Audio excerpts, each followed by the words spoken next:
can you see we're recording or? Yep. Cool. So, hi, Karel, how you doing? Doing all right, man. Doing all good, all good. Dave been all right as well. Yeah, so I'm just going to introduce myself because I'm new. Everyone probably knows Karel already. So my name is On. I'm from Building Brawn. It's a new channel, so thank you so much for joining in. And just wanted to get Karel on here, and thank you so much, Karel, for giving me the opportunity here as well. Just Yeah. thought we'd have a chat, see what we're talking about, bodybuilding, fitness in general. Yeah, definitely. I'm always like happy to hop on anyone's channel and just discuss training. It's just really fun to get to know anyone who's in the space. Like in my Yeah, eyes, like we're all like brothers in iron. So there's no of need course. to think that there's any reason not to talk to people. Like I'm Oh, not no, too good for appreciate it. anyone. No, I appreciate it, man. Your passion does show through your videos as well, anyway. So that's why I Thank you. was really excited to have you on. Thank you. But yeah, I had a couple of questions, a few questions here we'll run through. I think the first one I wanted to know is you in general. So, as Karel, the non-lifter back in the days, how did you get into the gym first of all, and how did that steer you into power building? Because I know you're a big advocate of power building in general. Just a bit about that, if you can let us know. Yeah, for sure. So when it comes to like my introduction into fitness, I was 300, like I was over 300 pounds at some points, but when I was like 16 years old. So Oh wow, heavy guy, right? Never worked out a day in my life, never participated in any kind of sports. Like, yeah.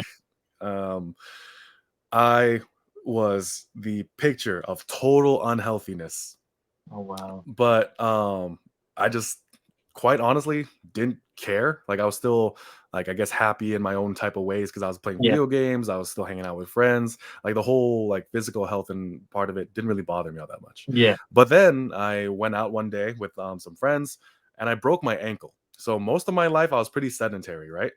I Okay, was sedentary by choice. This was the yeah. first time where I was actually sedentary by like, something physically You stopping me had from to, being able yeah, to like, do normal activities. And I just thought to myself, like, this actually really sucks.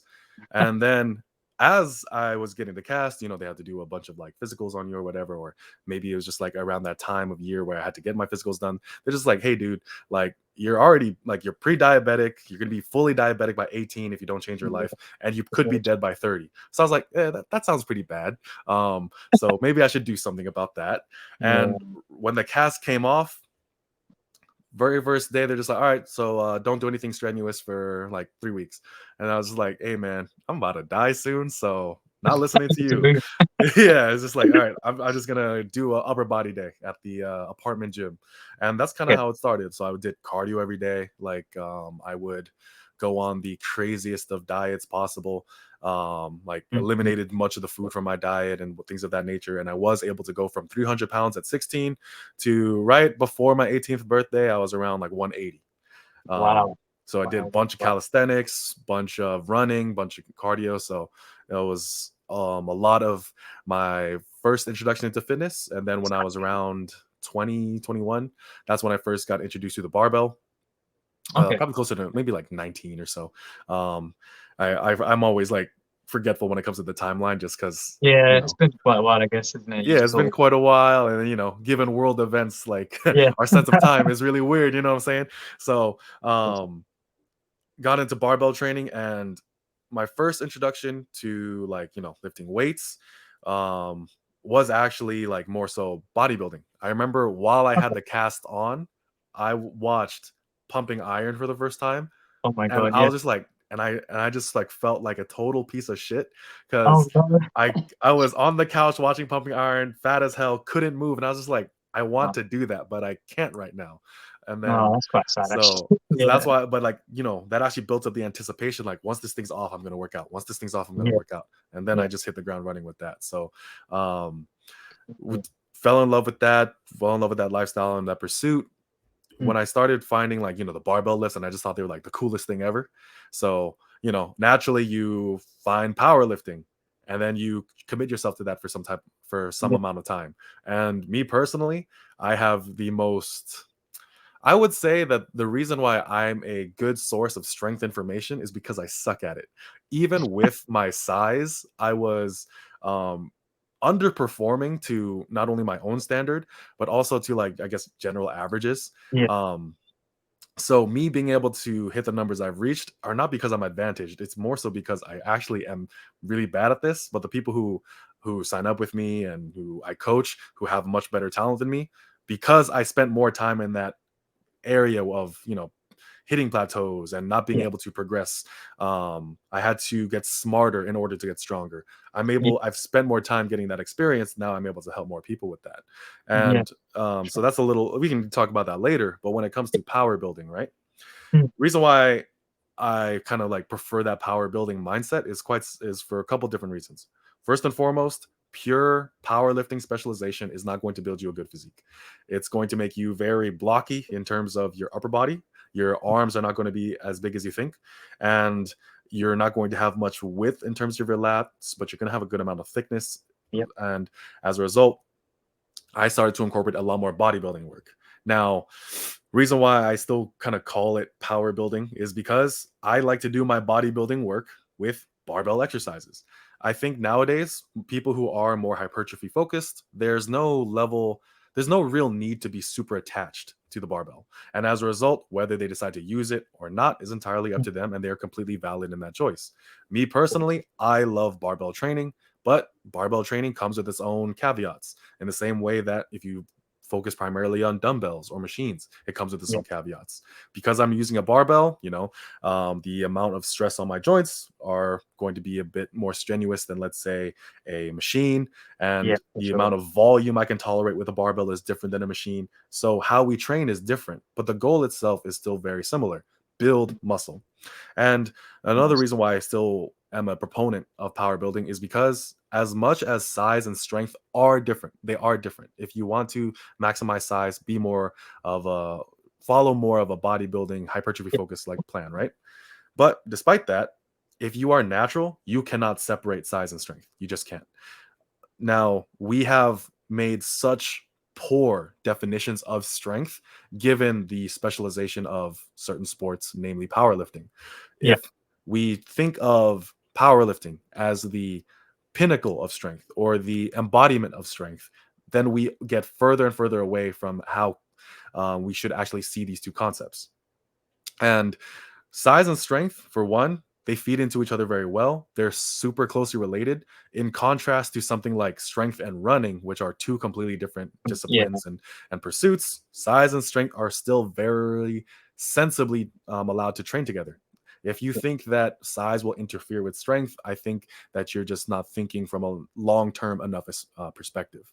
So, yeah, that's a very long way to say I was super fat. Then I became somewhat lean with calisthenics, fell in love with the barbell, and I'm still in love with the barbell. Yeah. No, So I I guess appreciate that. that's that. That's probably a better answer than I would have given it anyway. I would have been like, "Yep, I was super fat." So it's quite similar actually in my case as well. I was quite young. I was really skinny, and then for some reason I just got really fat because I just was at home. I think in England here we get a 6 weeks holiday as a midterm, but I'm not sure how it is when you're there. Mm, And in these 6 weeks, I don't know what I did. I just fell in love with food. mm, Just kept eating and eating and eating, and I was happy again. Like you said, as a kid, I'm not sure how it is in your culture, but in my culture, being in an Asian family, we just love eating. So we get fed more and more and more, and then I think it just spiraled from there. And you mentioned pumping iron there, the point where you sat there and you realize, oh my god, I feel like crap. For me, it was the Terminator. My dad had it on TV, mm. so I would both cases, I guess. But it was my dad was like, oh, do you think you could look like that one day? And then I don't know. I just kept thinking that for a while, Mhm. and it's certainly got into sports and all. But I think a lot of people do start just being chubby, really chubby as a kid. That actually pushes them through. Goes to show you need something behind this as like a purpose to get in. Fair enough. Fair enough. Yeah, And I definitely. think the barbell you mentioned there. I think I made a video recently talking about power building. Was about how everyone's technically power building because we're sort of getting progressively stronger. But I think your answer is more complete there. The fact you mentioned about barbells and people being sort of, if you're doing hypertrophy, they tend to ignore barbells. Is that what you were trying to say? If I got To that an correct? Or, extent, it's not everyone does. Like, I mean, like, for example, if you look at certain guys in our space, they still do barbell training. It's just a matter of they and we can kind of talk about this when we get into the minutia of like programming differences. sure. Power building still has like a very strength oriented lean to it. There's no way around it, right? Mm. I would say that when you're doing strength training, you're doing strength training, and then everything else in the program is bodybuilding. Whereas when the more bodybuilding or hypertrophy focused lifter, they would apply the same principles that they apply to every other lift to the barbell. So they only add weight when their progression indicators, their volume, Yeah, of course. whatnot allows them to. Whereas if you're training for strength, I don't necessarily think that's the best thing you could do. Size, Mm. that's perfect. Agreed. It's like you're trying to challenge the muscle, take your muscle close to failure. Um, Train with enough volume to actually elicit growth, right? That's the purpose of bodybuilding. But if strength is a goal, trying to wait until the amount of weight you're lifting is feels good or feels light, Yeah, you're only going to hinder yourself. Heavy weights feel heavy because they're heavy. I always tell yeah, people like getting strong doesn't mean um, getting strong doesn't mean you get like it doesn't mean that heavy things feel lighter. It just means that you get better at lifting heavy things.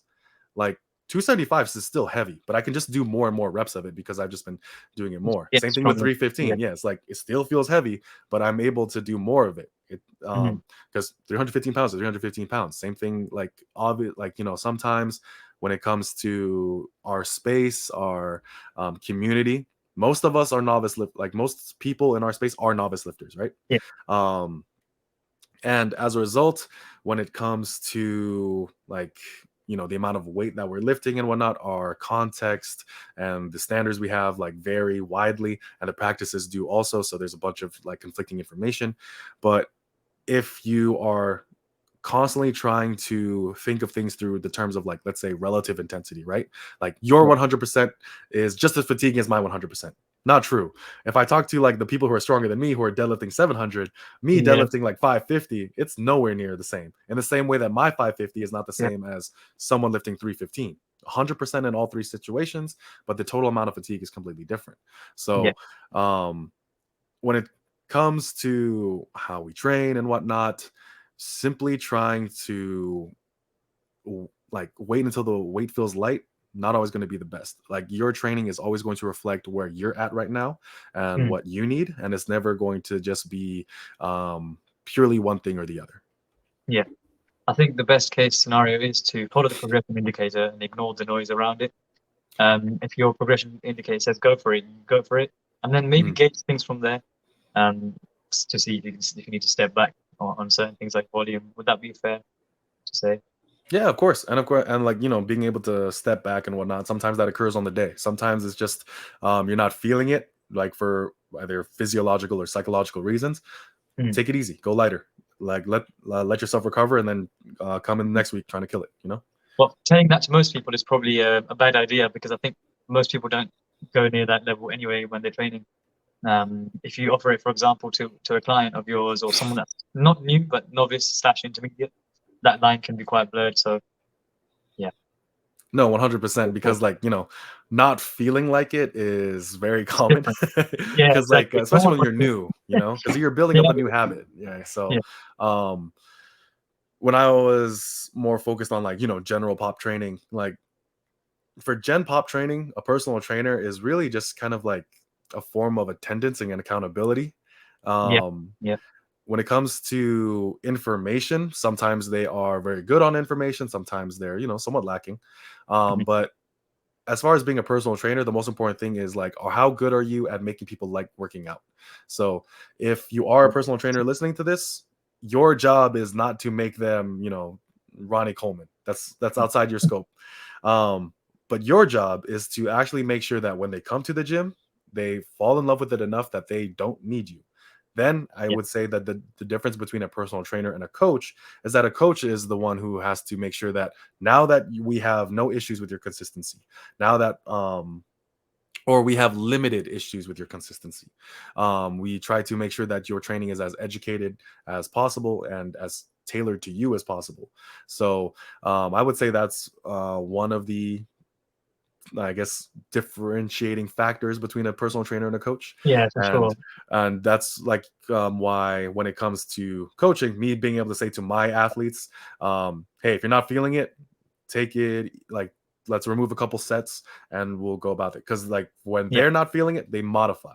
Whereas when, I people guess who of are course. new to the gym, when they're not feeling it, they miss the gym, and that's not what we want to see at all. Yeah.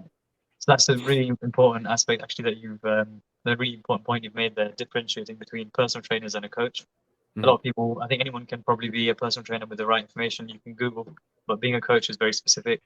Because I think personal trainers, their job would be not to shit on any personal trainers, obviously, but from what I've seen anyway, in the UK, personal trainers are very, let's make a complicated program just so the client sort of comes back or they feel like they're doing really well or they're just the muscles are hurting or burning or whatever. Whereas having a good quality coach, someone that's passionate, that would be quite important, but then they can sort of guide you through that, just like you've mentioned there.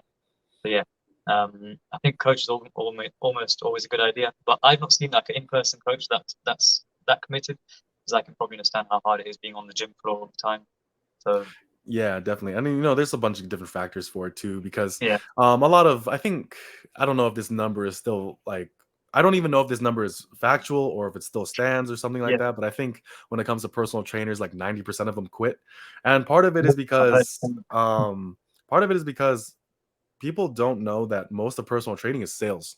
Like, Yep. so people get into like, fitness, wanted to be a personal trainer because like I love fitness and I want to help other people get fit. It's like, all right, cool. That's like 20% of your job. Like, and then you have to like, meet all these sales, and whatnot, and you have to like get all You're these right and retention all. numbers. Yeah, yeah, Yeah. yeah, So like there's a bunch of different things that are not necessarily related to actually being fit, and sometimes they conflict with one another. So for example, you kind of brought it up, yeah, sometimes a personal trainer, when they make their programs for their clients, even when it's like as complicated as it is, sometimes it's not out of sheer ignorance of just yeah, basic of course. fundamentals. It's actually because the person has this concept that unless they're sore, unless they're out of breath, Yes, unless they are like really taking it to the next level and about to throw up, that they are not training properly. And trying that's to true. That's convince what I've them seen. that Yeah, progression is more important, and yes, sometimes like it's incredibly boring, but it's a matter of like punching in the clock and getting the work in. yeah, Sometimes that's more important. Sometimes people don't want to hear that. It's a mm, very, for me, when I was a personal trainer, I had to communicate that multiple times and just say it's not about intensity, it's about consistency. I yeah, want you to come to the gym 4 times a week, even if you're only training with me twice a week. I want you to be in the gym for 30 minutes to 45 minutes, even though you want to be here for an hour and a half once a week. You're not yeah, getting anything out of that. Like, I would try to break it down to them in that type of way. mhm, But that being said, that's a very, I guess, graceful yeah, look at mm, personal trainers. Sometimes personal trainers, like, they just don't know any better. yeah, Not to shit on yeah, them, but the key thing that I want to kind of leave this or point out with this is that so long as a personal trainer cares about the person that they're working with, like yeah, genuinely cares about them, even if the program itself is like technically, not the best, yeah, the fact that they care, the person will make results from it, because that's a good environment like to be in. yeah. And I think environment sometimes has more to do with the success of a lifter than it does their program. For sure, for sure. You're right. Even a broken program sometimes can do wonders if someone's sticking to it. Mhm. But yeah, in your experience, I mean, as I said, as you mentioned there, I wasn't actually, I didn't actually know you were a personal trainer on like a gym floor before. And now that you transitioned to your coaching, is it mainly online that you coach now? Mainly, yeah. So my main coaching practice is online. Yeah, Primarily focus on like building muscle, building strength, yeah, things of that nature. And then when it comes to in person, I've actually transitioned to. I do some in person like fitness personal training. mm, It's a very it's not my main thing anymore, quite honestly. yeah, Not because I don't like it. It's just that I have my own, people like what they like, and I just prefer helping people online. Because me yeah. personally, as a lifter, I think I'm more of a solitary lifter. So, Okay, yeah, yeah, obviously, like, there's some people you want to train with, like good training environment and whatnot. But for the most part, I like being able to, like, headphones on, shut out the world, work hard, and do my thing, right? yeah, And um, because of that, me trying to be a cheerleader, me trying to be an attendance taker, like it's just not what I want to do anymore. When I was in that position, like so I've been a personal trainer since I was like let's see, so around 20 I've been a personal trainer like since like 2018, but just a few clientele. But then I became a full-time personal trainer in like 2019, Okay. for an Anytime Fit, or not Anytime, LA Fitness up in Washington. So I Okay. was there for quite a few months. I had like 50 clients, and I loved the job. It was a great job. I loved the job. I loved the experience. I loved all my clients. Like, it was great. It was wonderful. Then I moved back to Las Vegas, where I'm at now, like to pursue my education. Mhm. And I was a personal trainer at Anytime for quite a long time. And as I got older, my enthusiasm for that aspect, I started to diminish. And especially as I started Okay. to become a bit more serious in my own lifting and whatnot, what I wanted to do as far as coaching changed. So, Okay. yeah, so that's kind of the main thing. I just prefer online now. And now when it comes to online or in-person people, sometimes I train in person, but for the most part, if I am training someone in person, it's actually for something totally different. I'm actually a boxing coach, as well Oh, as like, really? yeah, as well as like all these other things. Oh, wow. Boxing now as well. That's fair enough. Fair enough. I think to be fair, in my opinion anyway, for clients that are looking for either a personal trainer or a coach, even if they're based online, I'd probably say online coaches are probably higher value in what they get, what they give, because it eliminates all the sales aspects and the fact that they have to pay the rent to be on the shop floor, gym floor, sorry. So anyone listening that is considering a coach, probably go for an online coach, probably correct in this instance. Yeah, for sure, for sure. I found because what it was when I was initially doing my transformation, I've not posted it, I think, on this channel here, but I was about 130 kilograms. I was working with Faz lifts, Faz, and then we got me down to about 68 kilograms under a year. So it was more of the case of I saw the difference between like a personal trainer and coach there myself. Mhm. So yeah, that's good. That's good. And then do you think actually that was one of the reasons why you came up on YouTube? Because the passion you had for lifting actually brought you on here, and then, or what was the reason anyway for you to jump on and then feel like you needed to? Was it the health aspect, or was it just something you wanted to do, jump on camera one day for fun? Yeah, it's probably closer to the latter. Like, it was just something that I Yeah. wanted to do for quite a while. And the one thing I will say is that I actually tried making a YouTube channel like 3 different times before I made stand strength. Um, and part of it was because every time I tried, I just felt like I felt like I wasn't smart enough. I felt like I wasn't strong enough. I felt like I wasn't buff Okay. enough. I Yeah. felt like I wasn't lean enough. And then I just kind of decided to myself, like, why do any of those things matter? If I'm putting out good information Mm, and someone else is able to get the results that they're looking for as a result of interacting with that information, yeah. then it's worthwhile for me to, say what I have to say. So, 100%. Yeah. same thing with coaching, right? Should you judge your coach exclusively by how they look or what they've achieved? It should factor into your decision for sure, but it shouldn't be your entire decision. Because Mm, when you're buying a coach, when you're or buying a receiving coaching services, it's more so about what the coach can give you and not so much what the coach themselves have done. So, yeah. that's why sometimes like people will hire certain professional level athletes or bodybuilders or powerlifters, Yeah. and they themselves are receiving a product that comes from someone who has achieved the highest level, but they themselves, the client, is not reaching like even levels above where they're currently at. So, that's something that when I kind of thought of it that way, I was just like, I truly believe in my message. I truly believe in what I can tell people can help them get bigger, get stronger, and whatnot. So it's like, Yeah. why am I waiting for me to change things about myself that maybe I don't even want to change, Yeah. just to put out my content? Because for one, Yeah. I fully recognize I'm not the leanest dude on YouTube, but I also know myself enough to say I love food. Yeah. So, I get my blood work done regularly and whatnot, Yeah. and I make sure I'm healthy. Obviously, I know I could be healthier if I lost some weight, and it's something that I'm working on. Don't get me wrong. It's just that given the list of things I'm responsible for right now, Yeah. and this will definitely sound like making an excuse, it's just a lower priority for me right now. Right now, Yeah. I'm mainly Definitely. focusing on the quality of my training and like the quality of my, like, trying to get my life in order because I'm a student and I'm Yeah. working like Yeah. multiple jobs and whatnot. So it's just trying to balance a bunch of different things to where I'm just like, I'll try not to mess up my diet too much, but it's also not a priority for me to, like, just Yeah. go full on cut mode. Yeah. That's always based on what you're doing or what your life is doing to you at the time. So it's not a reflection of what you can be, what you are. Um, and then, yeah. So you jumping on YouTube. you thought you'd have some fun and stop there. But I think what it is, social media a lot. So Instagram, I think, is a big culprit of maybe you feeling that way, maybe not starting earlier. Would you say? Yeah, probably. Like, just like I just felt like there was a minimum amount of requirements in order to have a Yes. Yeah. growing page, which was something that, I don't have the biggest page by any means, right? But I bring this up because compared to my expectations, I Yeah. expected to have 100 followers in 1 year.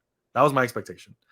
I expected to have 200 in Yeah. maybe like a year and a half, 2 years. That was Yeah. the rate that I was expecting. I ended up getting like 3,000 in a year. So I was just like, Oh my God. when I thought about that, I was like, like I know that's small, Yeah. but compared to my expectation, it was a lot bigger. So I was like, there's something here that I can do good with.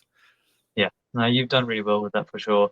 And I think a lot of people, including myself there as well, the same thing happened. I was on Instagram, or you watch YouTube and everything, and you realize, or you set this imaginary benchmark there, like, okay, if I'm minimum around this point, then only people will listen to me.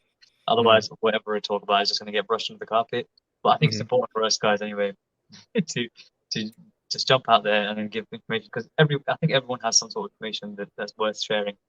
So Yeah, definitely. And like the lifting community is better for it. So the message of my channel is start where you stand. And I apply that to like yeah, literally anything you want to do in life. When it comes to fitness, yeah, health, your business, like anything. Like mhm, there's no other starting point than where you currently are. But I think a lot of people kind of get into the mindset of I'm going to um I'm going to wait until I'm at this starting point to start. And yeah, then I'm just like, no, like you can't. That's not how life works, like at all. You like so. I think that one common like quote that people will say is that if you give me an hour to chop down a tree, I'm going to spend the first 40 minutes sharpening my axe. And then they end up spending the yeah, whole hour, then the whole day, then the whole year. And then eventually they go home. They're not even in the fucking forest anymore. And then it's just like, hey, man, I thought you were going to chop down a fucking tree. And they didn't do yeah. any of that. So Wow. it's like, at a certain point, you just have to accept, like, this is as sharp as it's going to get. And Mm, I'm going to, like, stick to it. And sometimes the only way to get better at a thing is to actually do that thing. And yeah, constantly mentally preparing yourself to do that thing is not the same as actually being a part of it. yeah, So I noticed this with myself, even with my own like video creation. So today was the first day I recorded a video in quite a while. So yeah, being fully transparent, right? yeah, And I noticed how much more difficult it is actually talking to a camera just because I'm so far removed from it. And the yeah, same thing applies with whatever it is you want to do in life. If you want to do it, be brave enough to do it badly. If you yeah, want something badly enough, then you'll be okay with sucking at it. mm, Like any if you listen to any one of the people in like the like underground YouTube fitness space, the noble natty space, whatever you want to yeah, call it, yeah, all of them, if you listen to their origin story, were just really, really okay with being mediocre and yeah, trying as hard as they could in that state, in that phase. They were very okay with like only having access to a like push-ups and then a small barbell. They were overly okay with that, and they yeah, still apply themselves incredibly hard to it, and as a result they got results. So this idea that you need more than you actually do is something that's, I would say, diminishing a lot of people. yeah, And sure. like, as stupid as it sounds, it's the most important thing you could hear, and that is literally just start. Yeah. No, I feel like that's probably important for us to share today as well. The fact that we let that fear get in the way when even like from such a young age, that's exactly what we do. We suck at riding a bike, so we do it more. We suck at games, we play more. But when it comes to putting yourself out there in this sort of space or any other space, Hmm. we just struggle. So you Hmm. realize, or you think about it, what if you never took that first step when you're a baby, you know? Hmm. And then it leads to you walking and running and doing all sorts. So Hmm. everyone should just literally, if you have a passion or a feeling towards something, you should go ahead and go for it, no matter what it is. Yeah. That you feel like you should And definitely like, say, I mean, we have like the best examples of this in YouTube now. I think we've reached the golden age of us, like as far as like natural YouTube fitness influencers. um Reason being is because we saw that with Alex from the yes, channel formerly known as Alpha Destiny, right? yeah, yeah, So um we he was a teenager when he started his channel, yeah, and he was getting, criticized left and right. But he was also receiving like education and interacting with a lot of people who are experts in the field from a young age. And he never once like felt bad for himself or anything of that. He was very confident in everything he put out, and he Yeah, has changed his views in many different ways. But look also at the amount of strength he's built, the amount of size he's built. He has shown exactly how important it is to just start, right? yeah, And um, we are often told that social media is us putting our best self out there. Your best yes, will change over time. You don't need to be exactly, your 100% lifetime best, because for one, you don't know what that is. Like, why even like bet on something you don't even know what that looks like, right? Like, exactly. just do what you can do right now, because that's your best right now. Show them that, even if it's Yeah, like, however you want to rationalize it, it's lower on the scale, it's something like that. To whose standard? Probably only yours. So yeah. just keep going at it. Yeah, that actually brings me to GVS is another person I think I started watching quite early. How he's transformed into someone like yeah, how he is now. I think at the beginning where he did start training, that was his best. Everyone thought he looked amazing. I thought he looked fantastic, and the Yeah. package he's brought now, it's crazy. That's pushing boundaries more and more. Just like Alex, GVS as well. So yeah, the natural YouTube community is quite strong right now. And that leads me into my next question I was going to discuss was genetic limit and Mm. natural limit. Do you think with people like GVS now and Alex, that is completely up in the air now? We have no idea because when I was younger and I started lifting, I was in the position where, oh, I could never really look like this or amazing because I'm a natural lifter. So it automatically reduced my expectations towards what I can achieve. Mhm. Whereas in the last year or so, when I've taken lifting a bit more seriously, now I don't see a limit anymore because I see people like GVS and Alex out there. How important do you think that is, and what do you think about the genetic limit? Is it what we thought it was anymore? Or So when it comes to the natural limit, I have a couple different mindsets, right? And I have like, Karel the lifter, right? Mindset. Then I also have like Karel the coach kind of mindset, right? So me, the lifter, right? The natural limit is the like is it's dumb. It doesn't exist. I don't care about it, right? right. Now, as a coach, someone who's like actually responsible for being a bit more intelligent, um, I think Steve Shaw Yes. has the best take or information on this subject. Now, I think also like the Brains and Gains podcast does a great job at using certain analogies to illustrate how important genetics are and whatnot, right? And like natural versus enhanced. Like there's a bunch of people who have very accurately and very soundly presented the argument that a natural limit does in fact exist. So, for example, if we look at the studies done by Casey Butt, Yeah. Dr. Casey Butt, certain numbers have not been exceeded as far as like I forget the exact metrics, but the amount of muscle that a person will grow depending on like, let's say, their wrists size or ankle size or something of that nature, right? um the amount of deviation from that is very limited and very rare, and I think that there's nothing wrong with saying that, and that implies some type of limit, right? But when I take a step back and look at it a little bit more pragmatically, the amount of effort, the amount of education, even the amount of like proper habits that you even need to even get close to that max number or even exceed it is so damn high that most people don't even need to worry about it. Like, why are you worrying about your natural potential when all the things that are necessary to you reaching your natural potential, you're not even hitting with 100% consistency? Yeah. This is the same for myself too. Like, my sleep could be better, my diet obviously could be better. Mm. There are things that I could learn in my training or learn about myself in regards to my training that could be better. Most people's limitation is not genetic, it is actually more so the limitation of what they're willing to do.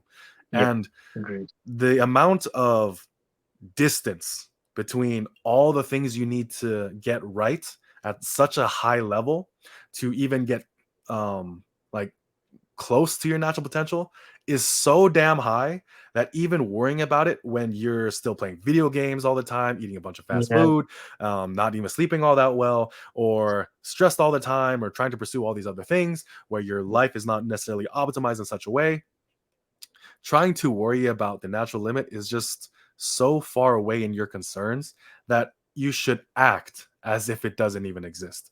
Yeah. Now, if someone is claiming that they've done everything right and they're not building all that much muscle, I get it. Like, we're not all built to be, um, you know, the best at everything, right? Yeah. But why does that matter? Is that why you pursue the sport of powerlifting or the Mhm. pursuit of bodybuilding?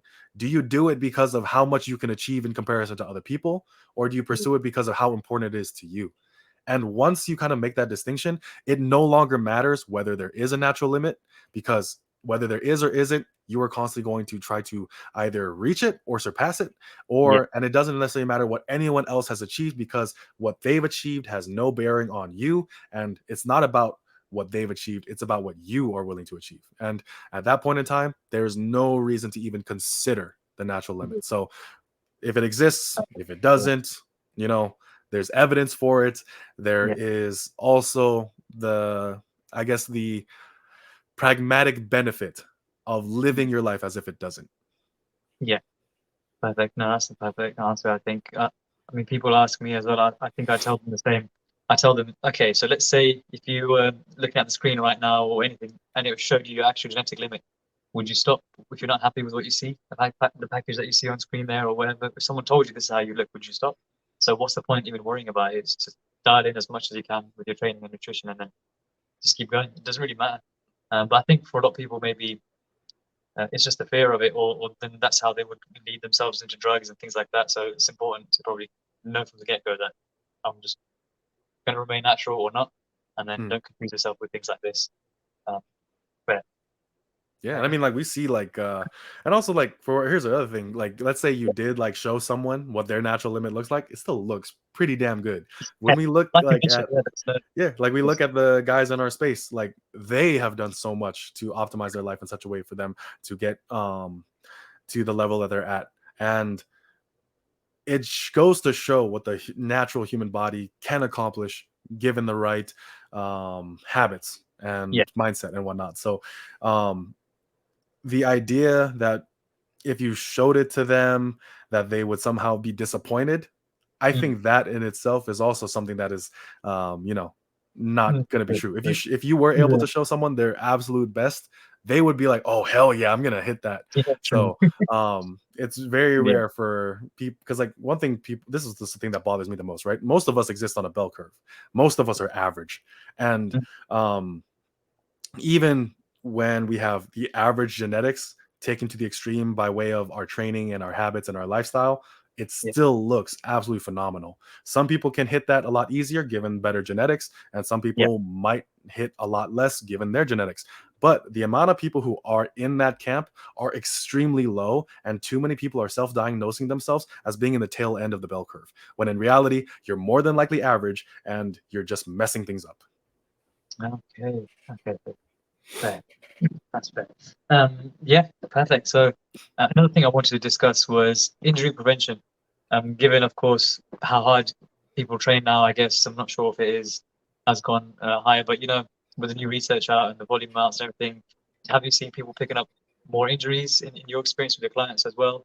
And how would you avoid them, or how would you even rehab these injuries? And that's something I wanted to touch on today in your experience, how you would tackle that. Yeah. So I forgot where I read it. If I had to guess, it's probably coming from someone either on Elite FTS or like Yeah. West Side. Um, the quote is very, very simple: "Weak things break." So that was I heard that as a teenager, and, like, me being dumbass teenager is like, "Oh yeah, that makes sense." So it's just like, so I was just like, "All right, cool. I'm just gonna get strong." And honestly, That's that it. is the solution to most of how I fix things for myself, for most of my Mhm. clients. For example, I have a lot of knee issues from a wide variety of different reasons, right? Okay. I had a lot of ankle injuries for a lot of different reasons. The only time I started noticing a decrease in these areas were when I increased the strength in these areas. So I started Okay. focusing a lot more on my squat again. I started focusing a lot more on calf raises, things of that nature, right? So strengthening the area will allow it to be a lot stronger, right? So Yeah. another thing too, like, I'm not a doctor. I should have said that first and foremost. Um, and then when it comes to injury, right? There's a couple things that I think are an issue here, like from what I've observed. First and foremost, people are a bit too quick to assess or are too quick to say that their injury is like something that they like have to stop going to the gym for, right?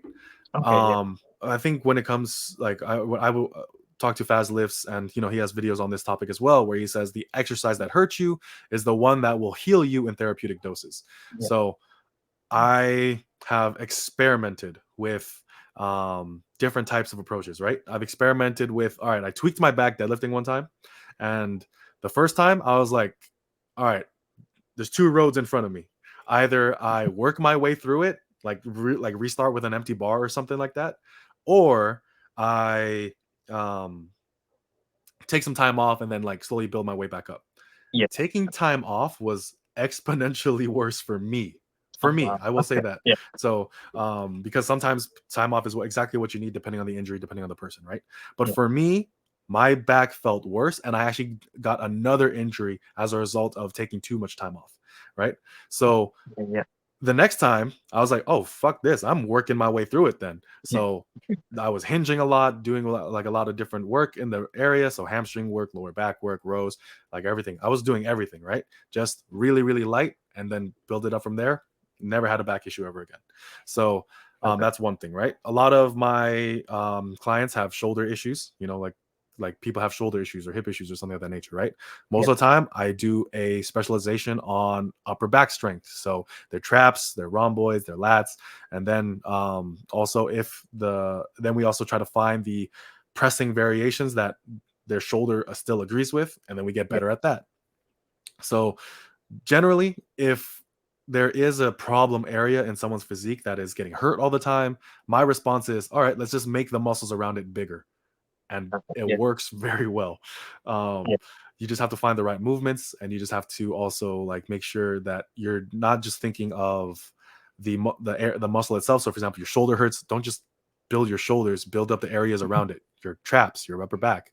mhm. Like the things that are um, Supporting the, supporting yeah, it exactly. yeah, So yeah, you can't just do that one area. So if your elbows hurt all the time, are you doing your forearm work? Are you doing your bicep yeah, work? And are you doing your tricep work? Don't just do one. You have to do all of them.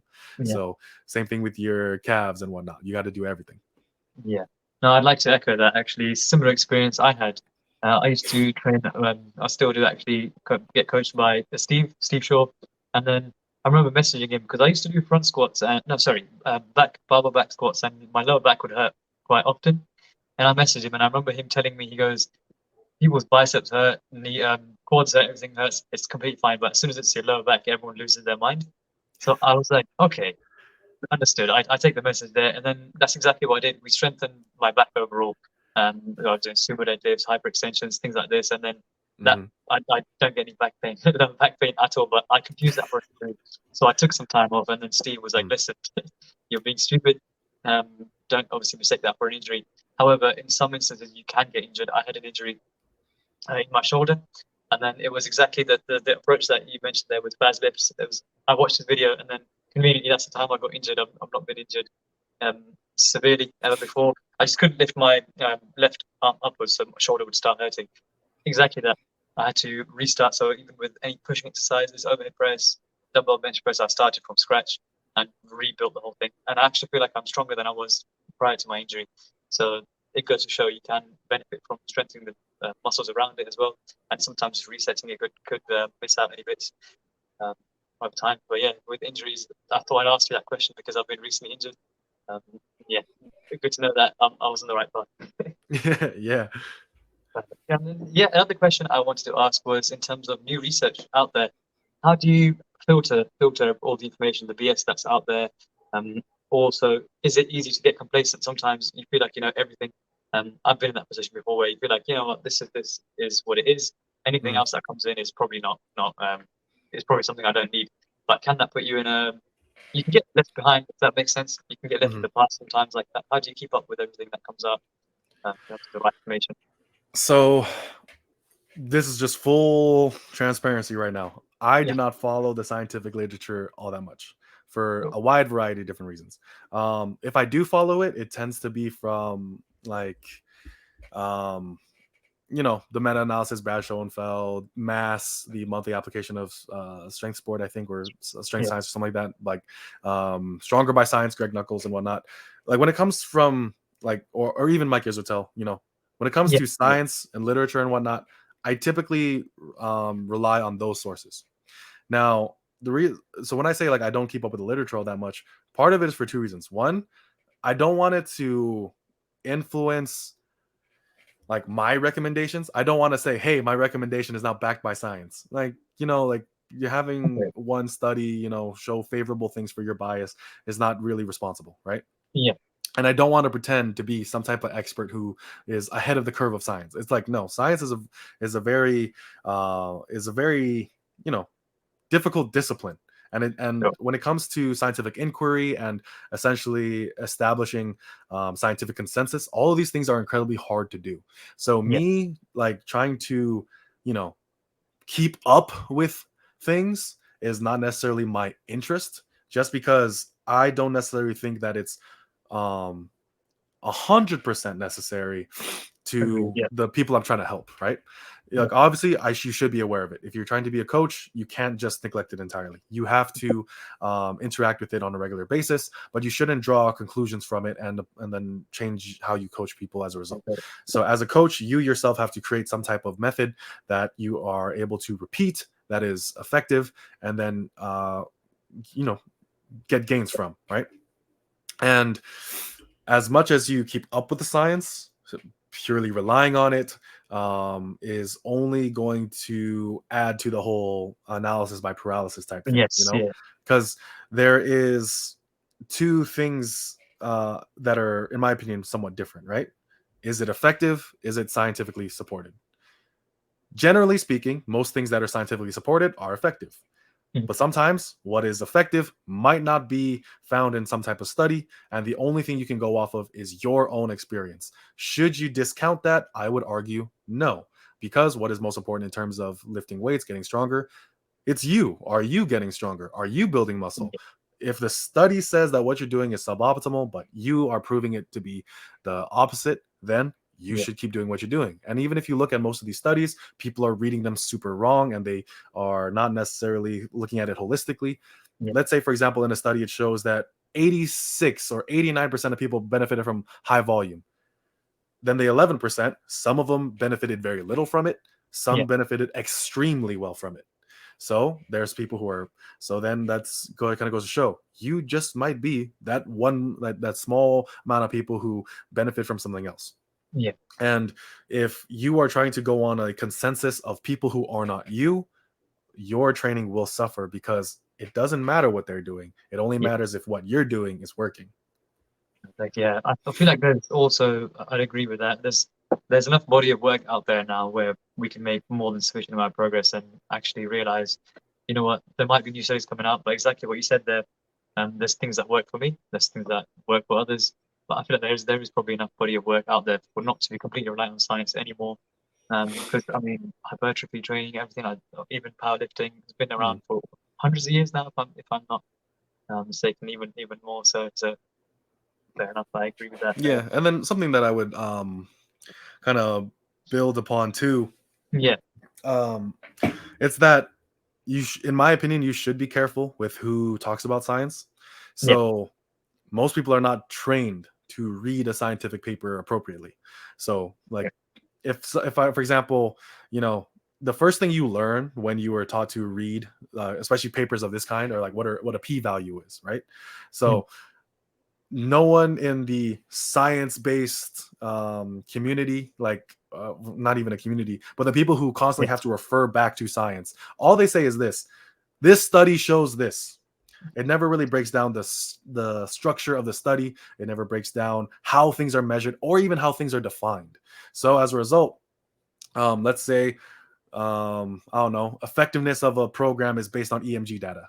It's like no. The effectiveness of a program should be based on, did you actually like make me, increase yeah, lean body mass? All right, cool. So we're yeah, gonna do increase the lean body mass instead. So I'm just like trying to say that sometimes in studies, how we define things or how we measure things are going to change, and you have to be aware of these things. And some people just aren't, and then they just blindly listen to something, and then they just either tell it to other people or believe it or something of that nature. So Mm, science, you have to be incredibly studious with it. Like, you can't just be a layman about it. You have to be willing to interact with it in depth, because that's what it's trying to do. And yeah. if you are receiving information in such a way that does not do that, don't listen to it. So Yeah. I Simple think things. science has gotten a horrible reputation because of poor representatives of science. Because people who are actually involved in science are just like, it's not conclusive. It's not conclusive. It's not statistically relevant. It's not or Yeah. significant. It's like, these things indicate this, but we need to test this variable and try to see if we can isolate this variable. Right? Yeah. They never make hard, fast claims. So whenever someone Yeah. does try to make a hard, fast claim with science, typically there's an issue there. Mm, When it comes to the recommendations and the inclinations that we might have for believing something, it's typically has to be contextualized in very similar ways. So, for example, higher volume training is superior. Well, try doing that, but while taking everything to failure. So now your context has changed. another If you're going variable. to Yeah. Yeah, so if you're Yeah. going to go to failure, you actually need less volume. If you are being further away from failure, you should use more volume. More volume. Yeah. So um, Yeah. simply a one kind of study, also, like, the way that people are trained in studies do not reflect real life. Mm, That's another thing. They have to isolate and limit as many variables as possible, and as a result, they only measure a certain amount of exercises, they only do a certain amount of work, and that does not represent what most people do. In my opinion, the better, larger body of evidence that we have as a community to use is each other. That's why more people yeah. getting into the space is more important, because when you look at guys like Alex, Jeff, Steve Shaw, like, they all have their different methods, each of which have some type of benefit and some type of conditions that allow that benefit to arise. If we go based solely off of science, where things are stripped down and are now separated from the real world in order to isolate some type of, I guess, inclination to believe something, then we miss out on what people in the real world are doing and is actually effective. So, um, science, we need it. It's wonderful. I'm actually going to pursue a little, like, a master's in exercise physiology after my Oh, degree. fantastic. Yeah. So, like, I will fully, like, I'm fully in support of it. However, we have to be careful of how we apply that in day-to-day practice. Yeah. So it's like you said there, it's good to have people that understand this, like yourself, GBS, and the rest we mentioned in this whole podcast here, that can actually filter the truth. That, um, yeah, perfect. One more thing I was going to look into was I was thinking about this earlier. Body dysmorphia. Hmm. Is it a big deal nowadays? Have you been through it yourself? If you want to share that, and how do you think it happens? Is it something gradual? Is it something that's always built in our system? And yeah, your take on the whole topic. You can give us a tip on Yeah. that. So, body dysmorphia, it's a very interesting issue. So, because there's a couple things that I want to point out with myself, right? So I was 300 pounds at 16, and then I became 180. Mm. Even at 180, I thought I was fat as fuck. So that's one thing. I had lost 120 pounds, and I thought I was fat. I Wow. look back to pictures I had. I even dipped down to 160 at some point because I had joined the military, so I had, like, dipped even below that. So I think the leanest I've ever been was like 160, 170, and even in those pictures, I was like, damn, I still got like a gut or something, right? Oh, yeah, yeah, I see those pictures again. I was like, holy shit, I kind of had abs, like, like, and whatnot. And I was like, what the fuck? And then, so that's one side of it, right? The yeah, side where it's just like, because you were the fat kid, you will always see yourself as a fat kid. So I totally understand that one, right? Then there's the other side of it, right?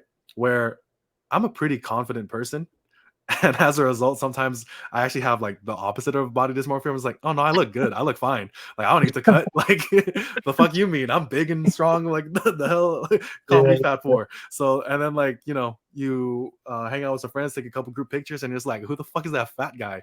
And then Oh, it's like, yeah, yeah, oh yeah, yeah. shit. And then you're just like, all right, let Like, me eat yeah, some vegetables real quick. And then um so I also get that side of things, but yeah, when it comes to body dysmorphia as a whole, there's a wide variety of different ways it plays out, right? Sometimes it's due to social factors, whether it be Mhm. social media or the people that you're around. Um, you're never as small or as lean as the people who are around you. Like for me, I feel that all the time. I feel like a fucking giant because in the context of like, my friend groups, like a lot of my friends don't even lift. Like I am a giant compared to them, right? But then there's also the side where I train in certain environments where there are both enhanced individuals or the individuals with the absolute top tier genetics or people who have just spent significantly more time doing the right things more than me, right? So as a result, I just am around people who, when I compare myself to them, I think of myself as a lesser. So that's another place where body dysmorphia can arise, right? Yeah. And then Yeah. other ones, it's sometimes like the reverse of that, where you're just like you're around people who, like you're so much bigger than them, so you think you're the hot shit, right? Yeah. And there's some stuff there, right? Yeah. I think that one's like the least common because generally speaking, the people who actually get the absolute biggest through natural means also tend to be the nicest people ever. Mhm. Like so there's that, and there's also another type of body dysmorphia. I guess the last one is just like very much related to the amount of transformations you make in your lifetime, right? Now when Okay. it comes to Yeah. dealing with body dysmorphia, you can take a couple different approaches. For one, I think they're like it's being able to practice actually appreciating how far you've come. That's Yeah. essentially a really important thing. But sometimes it's also like take some time off and see the difference, like just like Yeah. take 2 weeks and see how flat you feel. Like take like train for a different goal, train for a different sport, and Mhm. then you'll kind of like do as you continue to do something else, your body kind of like starts adapting in type of way. Maybe you lose a little bit of muscle, put on a little bit more fat, or maybe you lose fat and muscle, right? And Yeah. then you can come to realize like, damn, I was actually mad huge, or I was really muscular. You go back into that sport, you gain all your gains back in like much less time, and then you can really appreciate how like what you've accomplished. That's one way. Like I'm not an expert on body dysmorphia for one. I No. probably should have started with that first. So I don't even like this is me speaking as an uneducated, like I don't know, like country bumpkin Yeah. or something. Like I don't know shit about this topic. All I can No, say that's is okay. that when it comes to body dysmorphia, there's a lot of different places it can come from, but in terms of how you deal with it, at the end of the day, you just have to make peace with yourself, you know? Like So, at some like sometimes, especially as men, we think of this practice of making peace with ourselves as settling for less or yeah. holding ourselves to a lower standard or something of that nature. But at the same time, I think that as men, we are overly critical about our situation. And we think that we are actually much more omnipotent than we really are. So, for example, like it took a long ass time for me to recognize the sheer number of things that I'm doing right now. So I'm a full-time student. I work any between 20 to 30 hours a week. I have and full-time student, like that's lecture and job. Yeah. I'm trying to accomplish my own goals in training, right? I have a significant other. Like I have like dogs I need to take care of. So like um like that's five things right there. Then also like there's like the financial aspect of life. There's the Mhm. ability to kind of balance out like all the responsibilities of life with actually having fun. So sometimes body dysmorphia, in my opinion, is just a failure to take full inventory of everything going on around you, and the only thing you're focusing on is your physique. So um when I like kind of realized like all that was happening, I was like, no wonder my fucking diet like is failing. Like, where do I have the actual like knowledge, willpower, and energy to Yeah. actually like do something good about this, Yeah. and or even the resources or something of that nature. So it's just like, why am I like unfairly holding myself to a standard that is Yeah. unrealistic for my circumstances right now? And Yeah. then because I consistently find that in the breaks between semesters and whatnot, my diet improves significantly. I just have more time. So as a result, it's much easier to lose weight.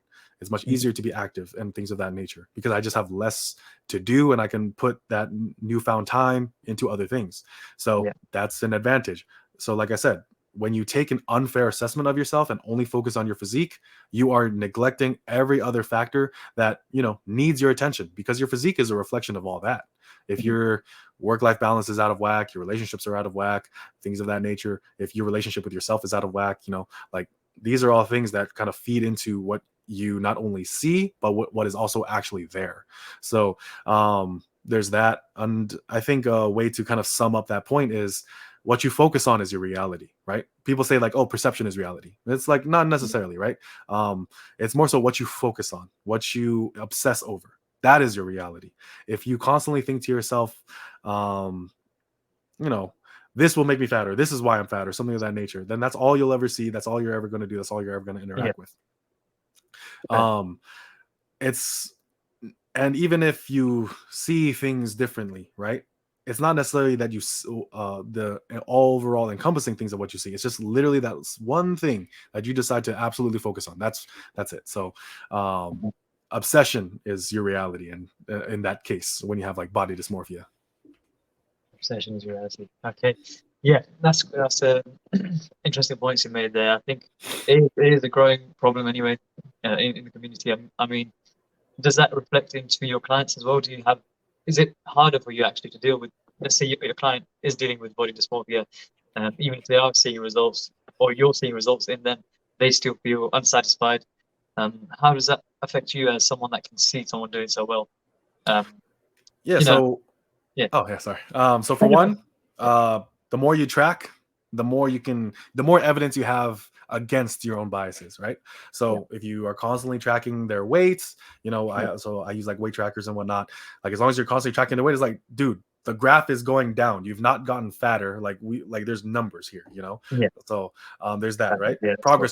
Progress pictures are another one. This is like, dude, like, your delts are actually bigger, and you told me you just got a new shirt because your favorite shirt like stopped fitting right. Now it's just like, it's because you're getting bigger, you're getting more buff, and you've Yeah, only gained 10 pounds like over the course of, like, let's say 10 months. It's like, you're not gaining all that much fat.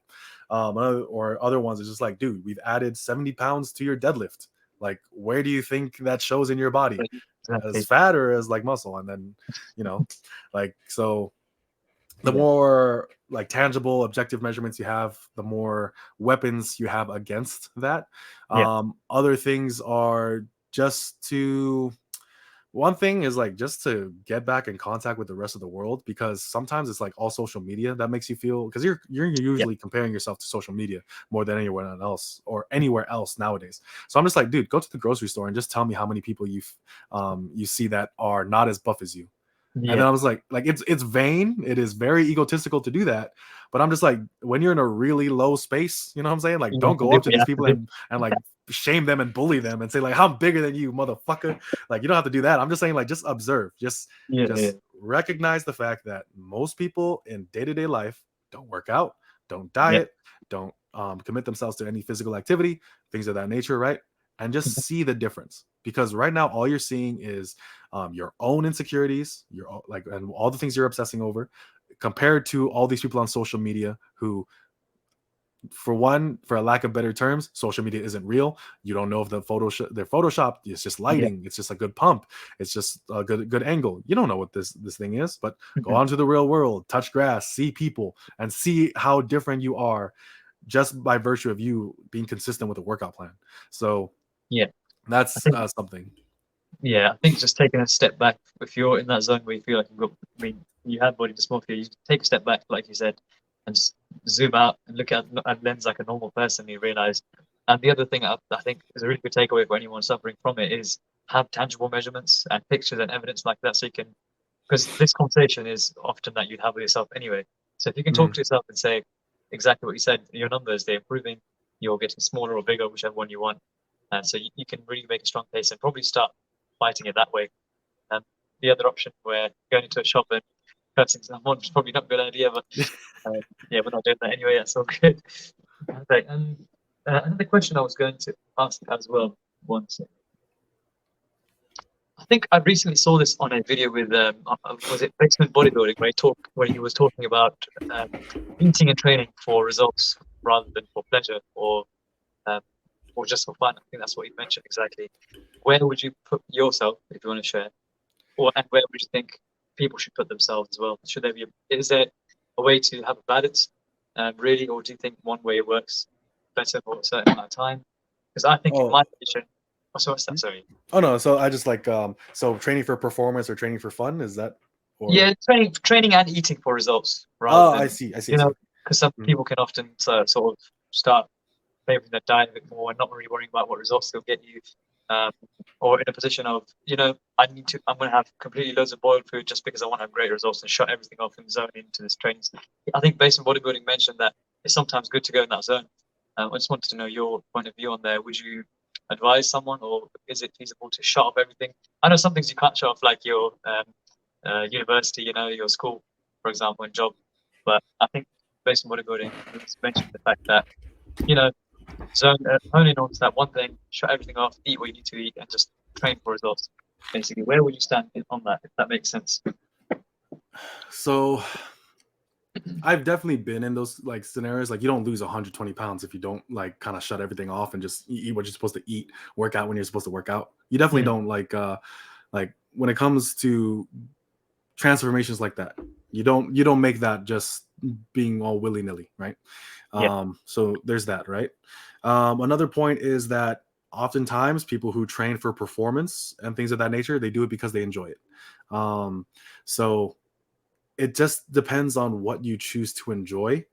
And there's a common train of thought of like, life is suffering, and you kind of choose which one you suffer, right? Do you yeah, suffer the pain of discipline and the inconveniences of that? You don't go out with your friends, you don't go drinking, you don't eat out your favorite foods. Like in that sense, you are, denying yourself things that you genuinely like in order to serve something else that you like a lot more, fantastic. which is Yeah, results. Or do you indulge in those things? And when I say indulge, I try not to have that be a negative connotation, because I'm just like, mm, dude, of course. like so long as you're healthy, like I think that there's an argument to be made that if you're just healthy enough, if you are like fit enough and whatnot, to a objective standard and also to your own standard, then you're fine. So what I mean by that, you don't need to be fucking jacked and shredded, and but if you're like morbidly obese, yeah, you should probably do something about that. The middle ground of that is, all right, I can maintain 25%, I can maintain 20%, cool, just do that. You're perfectly fine, you're perfectly valid, just do that. Enjoy the rest of your life the way you want to. Whereas other Yeah, people's just like, I really want to be shredded, that's what's going to make me happy. So as a result, you cut out those other things, and that's the decision you kind of make, right? So mm, I think trying to set us up into a dichotomy of, should we zone everything out for the sake of results, or should we try to kind of have a more balanced approach of things? yeah, It depends on what you want in your life at that moment, because we all go through different phases of our life. Like yeah, when I was trying to lose 120 pounds, balance was either me choosing between habits that made me 300 pounds, or yeah, or choosing habits that would save my life. So it became really easy to realize that balance was a stupid thing to try to pursue. So I decided to lose the weight. And then over time, it's just like, all right, balance looks more like, am I putting on the right type of mass? Am I training properly and stuff like that? So balance starts to look different at different phases of your life, right? So it kind of depends. And the most important thing here is just having your own genuine goals. Like, basement bodybuilding, like he and I talk very frequently. Like, I don't think he would disagree with this point at all. Your goals should be your goals, right? And yeah, the goal of, whether how shredded you want to get and how like buff you want to be and things of that nature, like that's all entirely up to you. So I think that us trying to make a sweeping generalizing statement that whatever goal you have, that should be the only thing that matters to in your life, that doesn't apply to everyone. yeah, Like, sometimes that's true, sometimes that's the case, but it's not true for everyone, and it's not true for everyone at every single time. Like, I've gone through yeah, phases of my life where my training was the absolute most important thing to me. And right now I'm going through a phase in my life where I have to kind of calm myself down from that, because there's a type of, I guess, of course. mental dysphoria, like where your own mental image of who you're supposed to be is not matching up with your current reality. But you have to kind of accept that what you're Mhm. going through right Yeah, now is it has a different set of goals and therefore has a different set of conditions and requirements. And sure, I could be that guy who's just like rah rah rah rough, like stop making fucking excuses and things of that nature. And sure, if that's what you want to like live your life by and whatnot, but like for me, the most important thing is the reason why you should have genuine, realistic goals is to actually have some amount of pride and satisfaction in things. Because I didn't even realize I was graduating this year until this year. So and the reason why I bring that up is because I just kept like saying to myself, like, fuck, I'm not training right, I'm not dieting right. So I couldn't even enjoy like the fact that I'm doing well in school. I couldn't even enjoy the fact that I'm about to graduate and whatnot. So it's just like I've robbed myself of my ability to enjoy the present moment because I kept thinking to myself, like, I'm supposed to be something else. Where did that come from? Probably not from me. So it's so to kind of answer your question, I think it's something that everyone should ask themselves, but I don't think anyone needs to justify their answer or hold their answer against anyone else's. So perfect. that's my view on that. Yeah, perfect. I do think like to make the initial habit change, so if you're coming from a lifestyle that's really sedentary and or if you're really busy, I think to make that initial change or instill those initial habits, it is probably important just to shut everything off if you can do, in my opinion, to get to a point where you've got built a habit around there.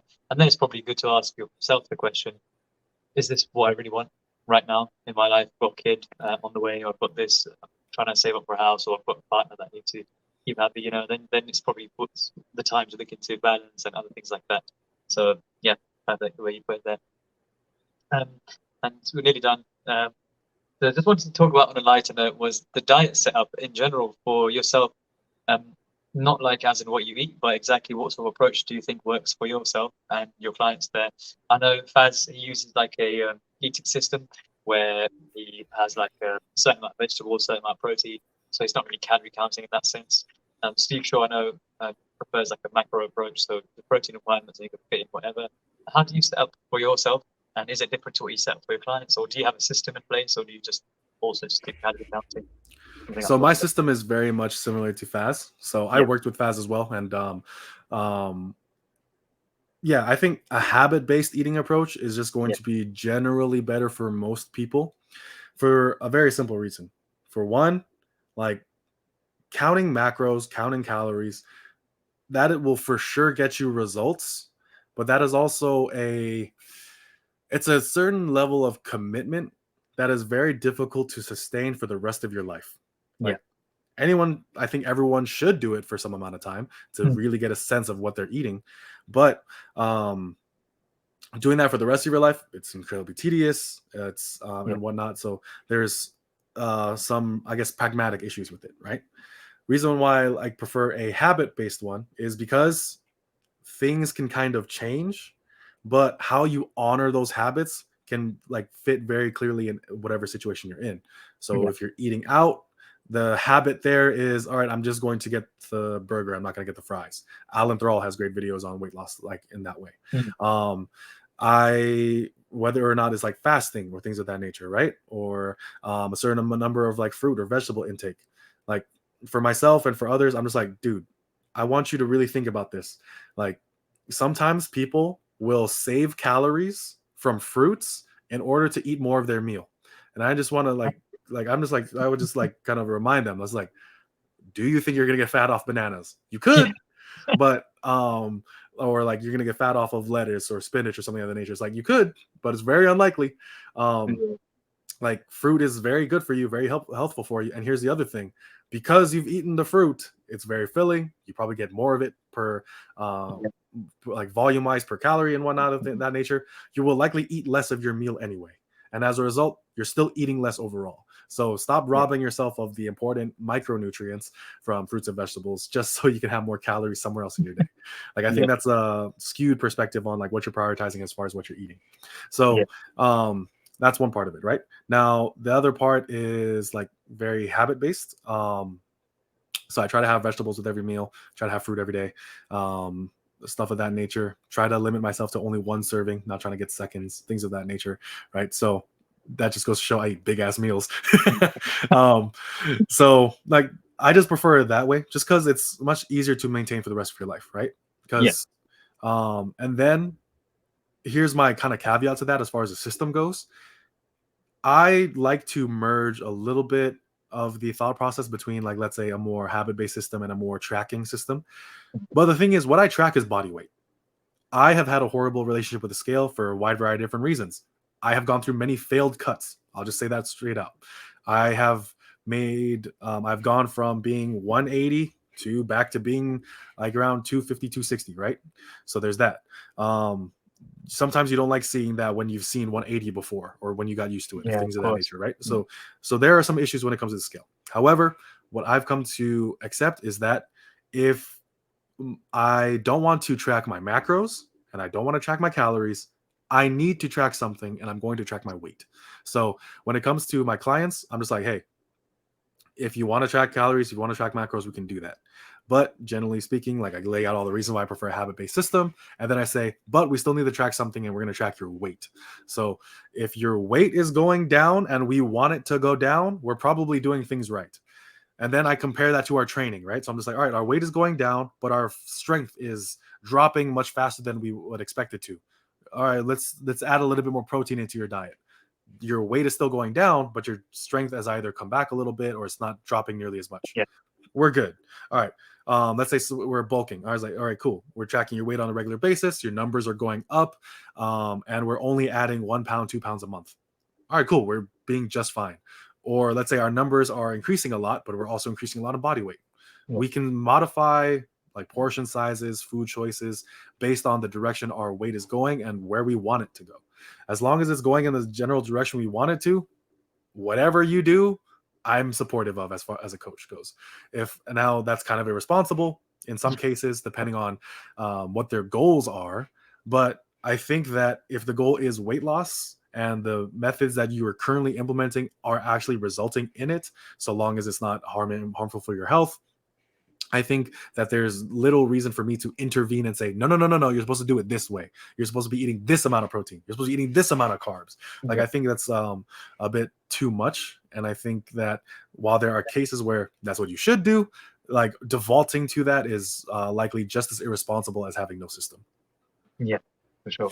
I think everyone, like you said, there should probably start with some sort of calorie counting in the sense of having an idea of what's worth what calories wise, but sticking to like the kitchen scale and having your, you know, food outside measured all the time is probably not, it's not human exactly. So a habit-based approach makes more sense anyway, because you know you go to like a friend's birthday or you're out with your family and then you know you're trying to eat your food together. Or you pull out your kitchen scale from your bag. I've seen people do that, by the way. I had a friend of mine pulled out a scale and I'm like, oh my god, what's happening? But yeah, it's just stupid. It's not really human, like I said there. So I think habit-based approach is probably more successful in the way of it stops, can probably help with binge eating and things like that as well. Mhm. Because you're not sort of, you still have a more variety in your food anyway, just by nature of the system there. Mhm. Perfect. And then yeah, just to finalize and finish this off, what's next for Karel? So your plans there, I think you talked a bit about you're graduating in December, did you say? Yeah, yeah. So So graduating in December, finishing my yeah, undergrad. So I'm like I'll be finished with my bachelor's in philosophy. So really happy to have went through the philosophy program and whatnot, yeah, and very grateful for that. Like I think that me personally, everyone's opinionated, but not everyone is rational. People have reasons they believe things, but people never really know whether or not their reasons are actually um, as thought through as they think. So yeah. me recognizing, like, I went through my first philosophy course, I was like, damn, I'm kind of dumb. So, and I was a business major at the time, so I was like, Oh, yeah. I was gonna major in business administration. Mm, And then when I went through that philosophy course, I was like, man, I'm kind of stupid. Let me see what this philosophy thing's about. And then, so decided to go that route. And then I'm yeah, actually going to pursue a master's in exercise physiology, kind of taking that part because want to, um, I do want to coach at the professional level. So whether that's football, MMA, boxing, something of that nature, wanted to yeah, kind of get my education in order to do that, even bodybuilding or powerlifting, as I try to become better at that for myself also. So there's that. So school is going to be a big part of my mid 20s, I guess. Yeah, But as far as goal wise, I'm still inching toward new PRs every training cycle. mhm, I'm constantly revamping my system with the new information from my own experience, from the experience of my clients, and from the things that I read and interact with. So there's all that. So for me, as far as what's next, is just keep doing what I'm doing right now, which is coaching, trying to get smarter, and yeah. hopefully either get really, really buff or to actually lean out. Perfect. No, that's perfect. No, all the best for everything there. You do quite a lot of things there, so it's quite inspirational for myself and everyone else that watches you. Oh, thank you. Just to end off as well, actually, any ventures that you've got planned for Stand Strength in general, or are we gonna expect any more videos, or you're gonna keep us Yeah. on the side a little bit? So I have drafted out a lot of videos, so there's going to be a lot coming to the channel. Yeah, So there's that. I've expanded my online coaching. Online coaching is going to be my primary source of work, so I'm going to be putting a lot more effort into it. Hopefully, get more clients, help more people, and whatnot, and then or try to monetize the channel in other ways. yeah, So yeah, look forward to seeing how far I can take this endeavor, yeah. and hope it all works out well. No, perfect, man. Again, thank you so much for giving me some of your time. It's such a Yeah, of busy life, course. but I do appreciate that. And yeah, it's been great speaking to you. And hopefully, we'll be in touch. And thank you everyone for watching this video. And we'll catch you guys in the next one. Thanks for having me. No worries.